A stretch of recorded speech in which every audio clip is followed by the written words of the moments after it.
Hello students, welcome back to this channel. So students, इस video में हम 9th class की एक्सरसाइज 6.2 का क्वेश्चन नंबर 1 सॉल्व करेंगे एनसीईआरटी की टेक्स्ट बुक से। क्वेश्चन है in figure 6.23 if A B is parallel to C D. यहाँ पर दिया है A B is parallel to C D and C D is parallel to E F. C D line parallel है E F के and Y is to Z is equal to 3:7। यहाँ पर y and z ये दोनों जो angles हैं इनकी ratio दी हुई है 3:7। फाइंड x, आपने x फाइंड करना है।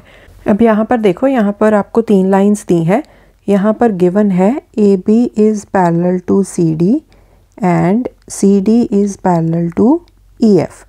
सो यहाँ पर देखो ए बी ये भी सी डी के पैरेलल है, E F this is also parallel to C D. So अगर कोई 2 लाइंस सिंगल लाइन के पैरेलल हों तो वो लाइंस आपस में भी पैरेलल होती हैं।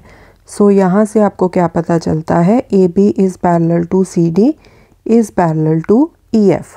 सो इसका रीज़न क्या है, lines parallel to a single line are parallel to each other. So अगर ए बी सी डी के पैरेलल है and C D E F के पैरेलल है तो इसका क्या मतलब है, ये तीनों लाइंस ही आपस में पैरेलल हैं। ओके, अब यहाँ पर पहले हम एक्स एंड जेड इन दोनों एंगल्स पर फोकस करते हैं।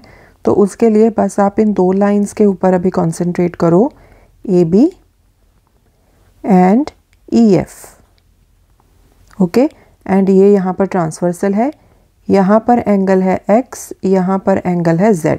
अब ये दोनों एंगल्स कौन से एंगल्स हैं, ऑल्टरनेट इंटीरियर एंगल्स। एंड आपको पता है कि अगर 2 लाइंस पैरेलल हों एंड एक इस तरह से ट्रांसवर्सल लाइन उनको इस तरह से इंटरसेक्ट कर रही हो तो ऑल्टरनेट इंटीरियर एंगल्स इक्वल होते हैं। ठीक है, बीच वाली लाइन को अभी भूल जाओ, आप A B and E F के ऊपर अभी फोकस करो। तो यहाँ पर जो एंगल x दे रखा है एंड एंगल z, ये दोनों है alternate interior angles and alternate interior angles होते हैं equal. Okay, so we can write x is equal to z। साथ में आपने रीज़न लिखना है A B is parallel to E F and x and y are alternate interior angles। ठीक है, and alternate interior angles equal होते हैं, इसीलिए हमने यहाँ पर लिखा x is equal to z। Okay, अब नेक्स्ट चीज़ क्वेश्चन में आपको दी है y is to z is equal to 3:7। तो अगर आपको कोई चीज़ रेशो की फॉर्म में दी हो तो आप वेरिएबल की फॉर्म में उसको कैसे लेट करते हो, late y and z is equal to 3k and 7k।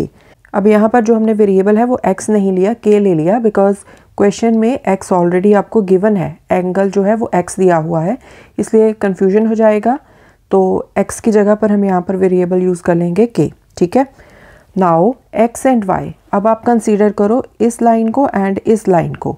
A B is parallel to C D, right, and ये हो गई आपकी ट्रांसवर्सल लाइन। तो x एंड y ये जो 2 एंगल्स हैं these are co interior angles, मतलब ये दोनों जो एंगल्स हैं वो ट्रांसवर्सल के सेम साइड पर हैं, तो इनको क्या बोल देते हैं, co interior angles. And co interior angles की प्रॉपर्टी क्या होती है, इनका सम होता है 180 degree. Okay, angles on same side of transversal are supplementary. तो यहाँ पर हम लिखेंगे x plus Y is equal to 180 degree. यहाँ पर रीज़न लिख दो, को इंटीरियर एंगल्स, या आप ये वाला रीज़न भी दे सकते हो, angles on same side of transversal are supplementary. आप ऐसे भी मेंशन कर सकते हो रीज़न को, इस तरह से भी मेंशन कर सकते हो। ठीक है, को इंटीरियर एंगल्स का यही मतलब होता है कि angles on same side of transversal, ठीक है, और वो सप्लीमेंट्री होते हैं। सो इसीलिए हमने यहाँ पर लिख दिया x plus Y is equal to 180 degree. Okay, अब यहाँ पर देखो, इसको हम दे देते हैं नंबर 1 एंड इसको हम दे देते हैं नंबर 2। अब हमें वेरिएबल्स की फॉर्म में y एंड z को एज्यूम किया था 3k and 7k and x z के इक्वल है। ठीक है, so x is equal to z, मतलब पुट 1 in 2। तो यहाँ से क्या आ जाएगा, x की जगह पर आप लिख दो z plus y is equal to 180 degree.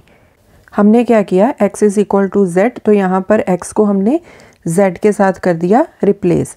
अब z क्या है, z है 7k प्लस y क्या है 3k, this is equal to 180 degree. So 10k is equal to 180 degree. k की वैल्यू कितनी आ गई 180 degree upon 10। So k is equal to, ये ज़ीरोज़ आपस में कट गए, 18 डिग्री। ओके, सो k की वैल्यू आ गई 18 डिग्री। सो यहाँ से आप निकाल लो z की वैल्यू, आप निकाल सकते हो। z कितना था 7k, सो 7 इंटू 18 डिग्री। सो ये कितना आ जाएगा, z इज इक्वल टू 7 8 सा 56, 5 कैरी, 7 1 सा 7 plus 5 12। So z is equal to 126 डिग्री आ गया। Now we know x is equal to z था, ठीक है।